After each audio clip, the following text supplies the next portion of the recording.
جو حضرات عید کے خطبے کے سلسلے میں معلوم کر رہے ہیں کہ عید کا خطبہ کیسے پڑھیں، تو یہ خطبہ کوئی اتنا مشکل نہیں۔ ایک تو مختصر سے خطبے بہت سارے شائع کیے جا رہے ہیں،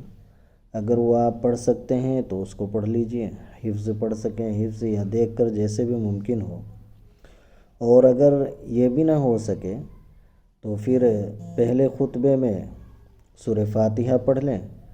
اور اس کے بعد بیٹھ جائیں تھوڑی دیر، پھر دوسرے خطبے میں التحیات یا درود ابراہیمی پڑھ لیں تو تب بھی خطبہ ہو جائے گا۔ اور بہتر ہے، مستحب ہے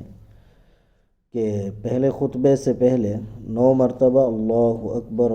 اکبر پڑھیں اور دوسرے خطبے سے پہلے 7 مرتبہ اللہ اکبر پڑھ لیں، اور کوئی ایک آدھ حدیث یاد ہو اس کو پڑھ لیں، قرآن کریم کی آیت ہو پڑھ لیں، اور درمیان میں تکبیر تشریق پڑھ لیں، اللہ اکبر لا الہ الا اللہ اللہ اکبر وللہ الحمد۔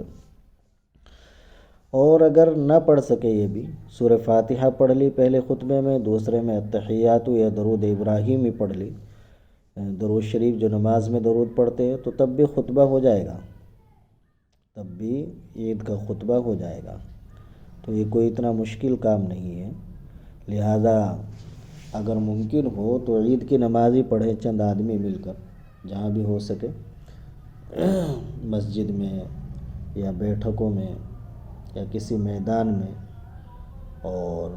حکومت کی گائیڈ لائن کی رعایت رکھتے ہوئے ماسک لگا کر فاصلے سے۔